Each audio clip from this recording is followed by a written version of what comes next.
Usually if somebody gives me a microphone, I start singing, but I'll try not to do that. So, my name's Joanne Robison. I am the Bereavement Support Services Co-ordinator for SANDS in Scotland. Big grand title. It just means anything needs done in Scotland, I do it. And it covers everything. I'm going to start by saying I'm very jealous about your banner.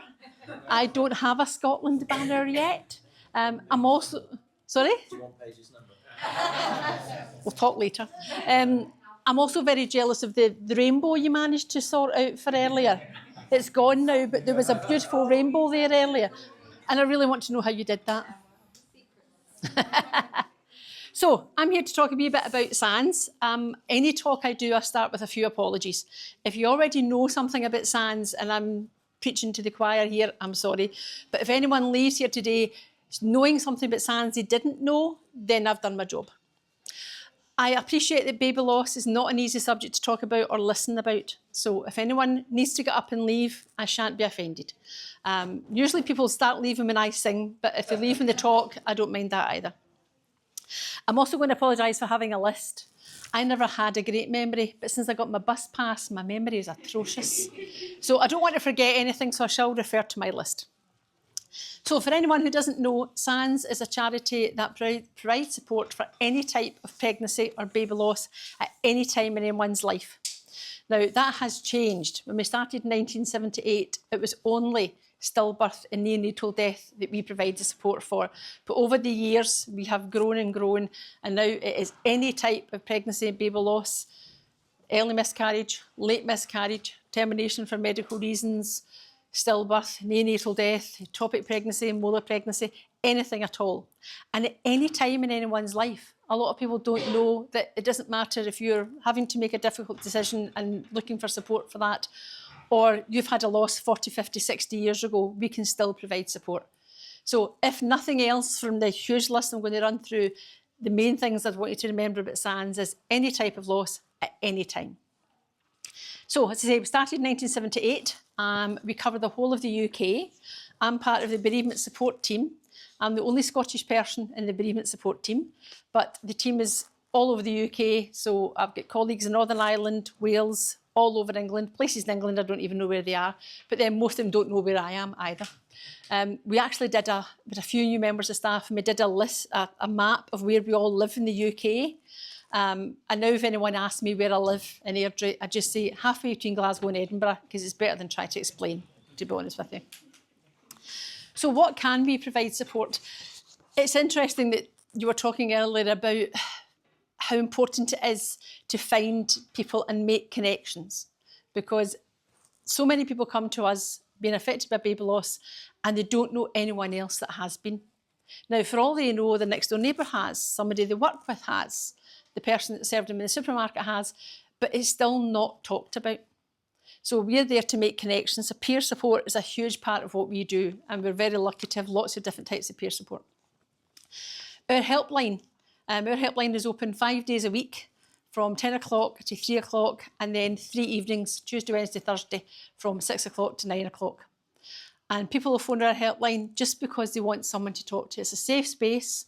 All the calls are answered by a trained bereavement support officer such as myself. I've only had one person so far say, I don't like your accent, I can't understand you, I'm going to hang up, and that's fine. But actually, my colleague in Northern Ireland is the one that gets hung up on most. For some reason, she's got a beautiful Northern Irish accent, but more people hang up on her than hang up on me. So at the moment, I'm taking that as a win. We don't know why, she just laughs at it. We have language line in our helpline. So if somebody calls a helpline and English isn't their first language, or they're more comfortable speaking another language, we can usually get an interpreter there and then. If it's a slightly more unusual language, we need to arrange it in a day or two. But we're lucky enough we can do that. We can also offer support for people who require a British Sign Language interpreter. We've only done this a couple of times, but it's worked quite well. So we do a video call with the person, and then there's a British Sign Language interpreter, and then there's one of the BSSOs. So that's a relatively new thing. For anyone who doesn't want to pick up the phone and talk to us, we can understand that's not an easy thing to do. We have an email helpline as well. And that's quite useful for people where English isn't the first language, because we can do an email in very simple text, which can then be Google translated. So that's a big thing. And the other big thing about helpline, anyone can phone it. It isn't just health professionals, it isn't just those directly affected. Anybody can phone our helpline. So we get schools, we get workplaces, we get people phoning to say, what's your address, I can send a cheque. I really enjoy working in the helpline because it's not the main part of my job, I only do it 1 or 2 days a week. But I really like the fact that 1 minute it can be somebody who's really upset and hasn't spoken to anyone about their baby loss and really wants to, and we're there to provide that. And then the next time it's somebody who's knitting blankets for a memory box. It's just that kind of variety is really, really important. We don't provide counselling. It is by far the main question we are asked because someone has said to someone affected by baby loss, you need counselling, without really knowing what counselling is. It's something we're looking into. We do provide counsellors. We do specialised baby loss training for people who are already counsellors. So they can then put the SANDS logo on their website to say they've been trained by us. And we are looking at how we would provide counselling, but it's not something we do yet. But we do have an online support chat. We were having a conversation earlier about AI and things, but this is a person, it's not a bot, and I can assure you. It's a trained bereavement counsellor at the other end. And we quite often suggest to people that they try that before they try counselling. So that's there from Monday to Friday, 9 o'clock in the morning to 9 o'clock at night. So it's quite often there when we're not there. So that's a really, really good thing. As I say, we're lucky enough to have Language Line. We're also lucky enough to have our resources. I've brought a few bits and pieces here, which I can let anyone see if they wish to. But our bereavement support book, our main resource, is now available in 13 different languages. It's available in English and Welsh in hard copy, and other languages can be downloaded. We've also got parts of our website, parts of our support book on an audio. So if people have got eyesight issues or sight problems, they can listen to the chapters. And we've also got 4 chapters in what's called an easy read version, which is for those with, diversity, autism, etc. And that's a lot less wordy. It's mainly pictures and very simple language. We have memory boxes. Again, I brought one today if anyone wants to see it. These are in most maternity units in the UK, but anyone can approach us and ask for a memory box. They're primarily there for people to make memories with their baby. It's quite amazing now that people who have been affected by baby loss are lucky enough to be able to spend time with their baby. I've dealt with a lot of people that are long ago bereaved, which is what we use for anyone that's over 10 years ago bereaved. And those facilities weren't there now. They weren't there then, sorry. But now there's bereavement suites, there's spaces that people can spend time with their baby and make memories. So do the hand and footprint kit, take photographs, etc., etc. So we're lucky enough to have those memory boxes, but anyone can get one. So somebody who maybe didn't get one in hospital didn't want to take one. We understand that people don't want to walk out the hospital with a memory box instead of a baby. So a lot of people say, no, I don't want a memory box. But if later on they want to come to us and say, can I have a memory box now? We say, right, this is what's in the memory box. Tell us what you want us to take out. Because obviously hand and footprint kit isn't going to be appropriate at the end of things. So anyone can still get the memory box. We've recently launched, and it was actually trialled in Glasgow and London, a memory box for those of the Muslim faith, because we were told that the things that the Muslim faith use for baby loss wasn't the same as what's in our box. So there's now a white cotton shroud, musk oil, prayer beads, and a little book of prayers and things from imams and things. So, and we're also looking at providing one for those of the Jewish faith. We are lucky enough, because people want to spend time with others affected by baby loss, we are lucky enough to have 11 in-person support groups up and down Scotland. And they start way up in the islands, Shetland, Western Isles, Orkney, places I've never been to in my life, I'm ashamed to say, and places that every time somebody says, you should really go and visit these groups, I look at the size of the planes and think, no, I'm not doing that. But I will have to do it one of these days. And then they can... Well, I'm not a great flyer, really, so no, I'm not sure. I have looked at doing it by ferry, but it'd take about 2 days. My boss is like, what are you doing? Oh, all right, okay. I'll need to do it sometime, I really will. I really will need to do it. But yes, we're lucky enough to have groups up there, but they have interesting challenges from the point of view that lots of people know lots of people in the islands, so people won't go to somebody they know from their kids' school for support. The lady that runs the Shetland support group lives in one of the other smaller islands, so she needs to go on a boat to go and run the support group. But she's got on a boat to go to the supermarket, that just freaks me out. But we then come down onto kind of Aberdeen, Moray, Tayside, down to Lanarkshire, Glasgow, down to Dumfries and Galloway. So we're quite We have gaps, we know we have gaps, but we're quite lucky. And these support groups usually runs about once a month. It just depends on the size of the group and the demand. But it means that people can spend time in person with somebody who knows exactly how they feel. They also have lots of events. Baby Loss Awareness Week is coming up. It's the 9th to the 15th of October. And there are lots of events run there, again, for people to come together and connect. I'm going to be biased here and say my favourite Baby Loss Awareness Week is one that's held at the foot of the Kelpies. The Kelpies are lit up pink and blue for Baby Loss Awareness Week, and the Forth Valley group have an event for people to come together, remembrance their babies. They put names and candles and things, and it's just an absolutely superb event. Although last year somebody at the Kelpies messed up, and the week after Baby Loss Awareness Week was something to do with the military or something, so it was kind of red, white and blue. So we all turned up at Kelpies last year and thought, that's not pink and blue, that's red, white and blue. So that was a bit of a shame. Coming up to Christmas, lots of our groups have what are called Lights of Love events. And these are events usually held in churches. They're not Christmas events, but it's an event for people to get support leading up to Christmas, which we know is a difficult time. I made the mistake once of making a comment in a meeting about singing in a choir. And long story short, my choir this year was singing for the 4th year running at the Forth Valley Lights of Love service. And they do a really, really nice thing where if they wish to, people can bring a toy or a present for the age their baby would have been, and they're given to local charities. So there's lots of various things going on with that. In Glasgow, there is an in-person support group in Glasgow. There is also a thing called the Run Club, and that's where trained befrienders go to park runs and run the park runs with the SANDS colours on and offer support for people.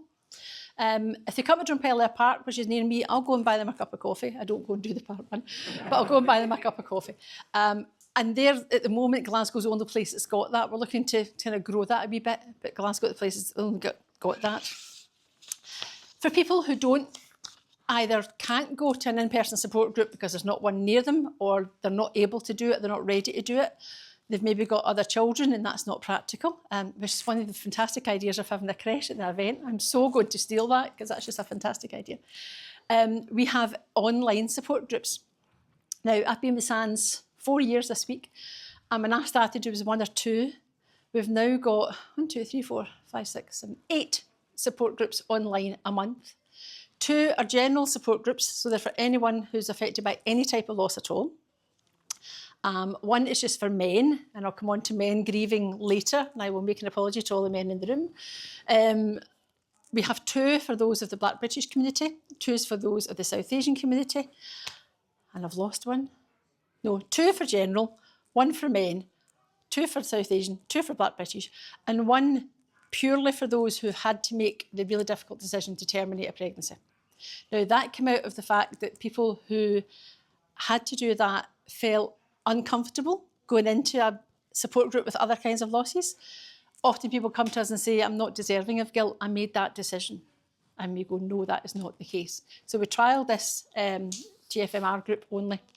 I was lucky enough to facilitate last month's, and it's one of the nicest groups I've ever done, because the fact that people can be free with what they have to say is so important. So that's been a real success, and that will continue and might even grow bigger.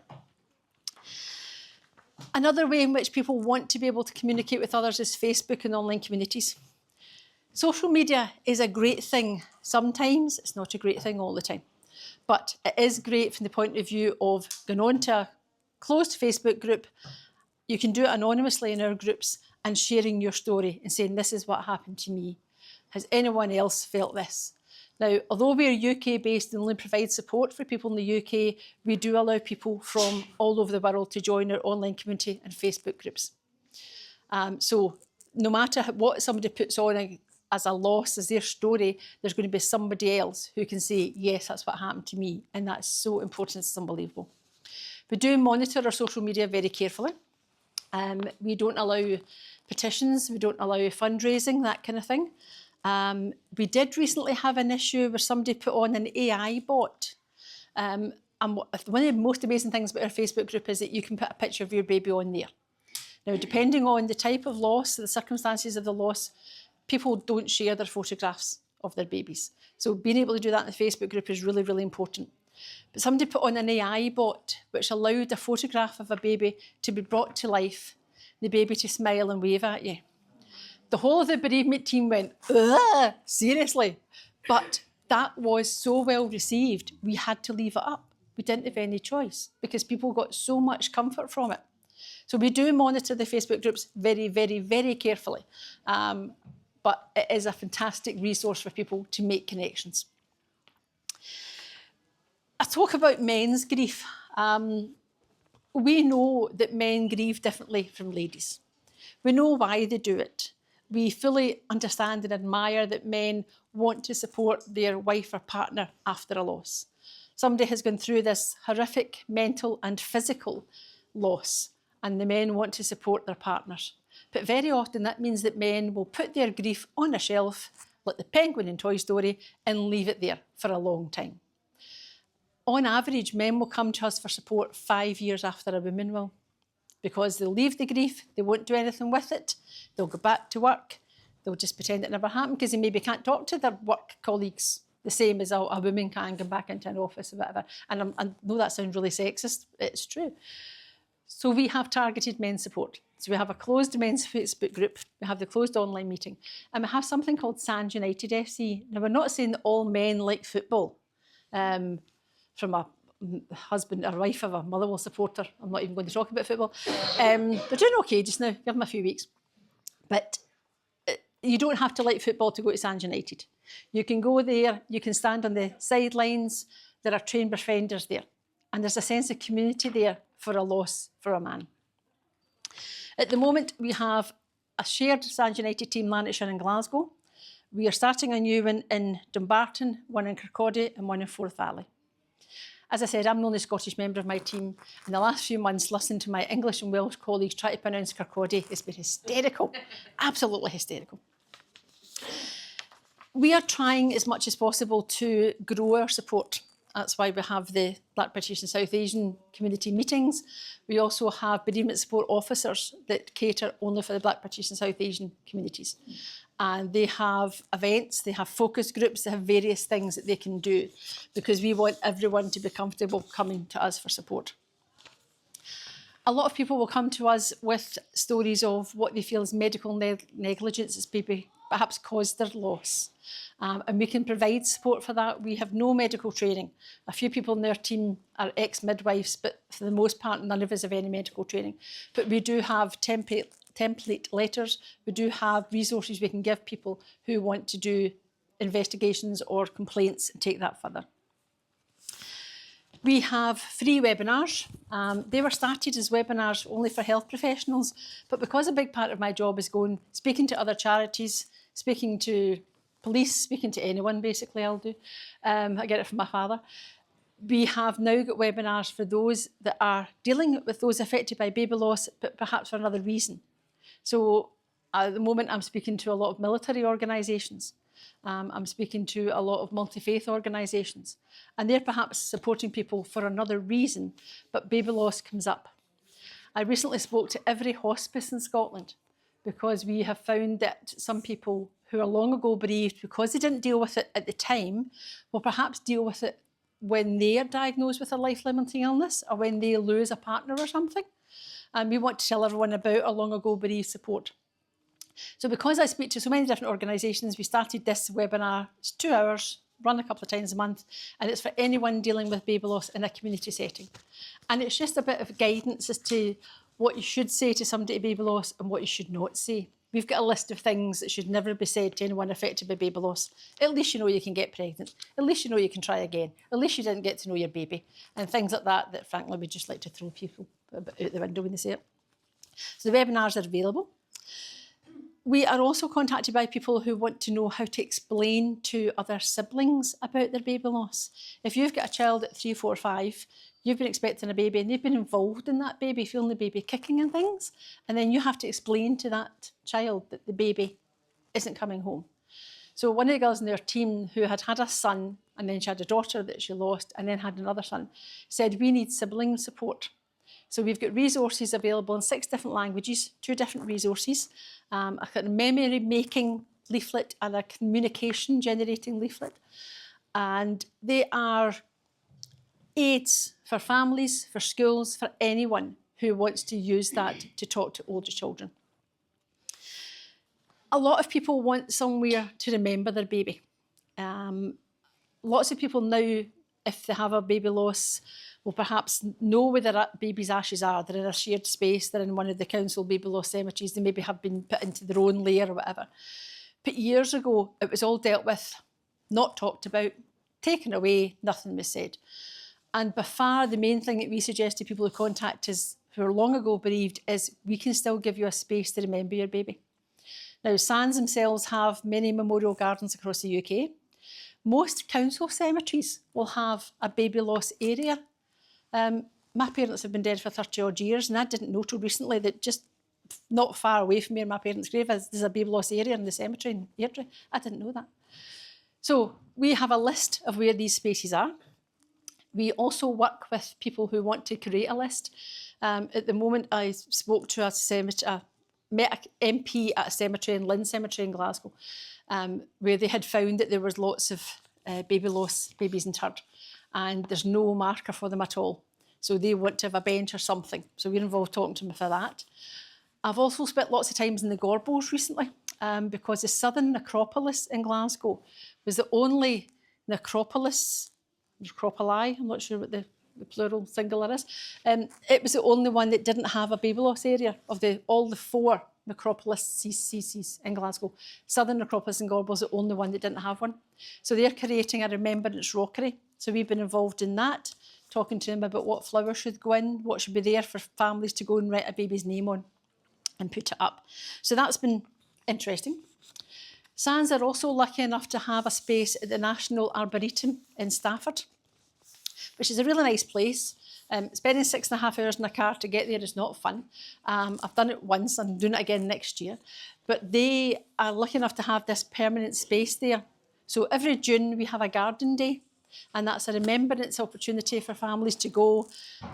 In the past, we've had people writing the baby's names in pebbles. This year we had seed hearts that you could write a baby's name on, and they're planted. So we do something every year, and again, it's an opportunity for people to remember their baby. And if I'm talking to somebody in the helpline or the email that don't have anyone, we can arrange for something to be put in that space if they're close enough to go there, or we can tell them where the other spaces are. We do work closely with other charities. We're not the only baby loss charity in Scotland, we know that.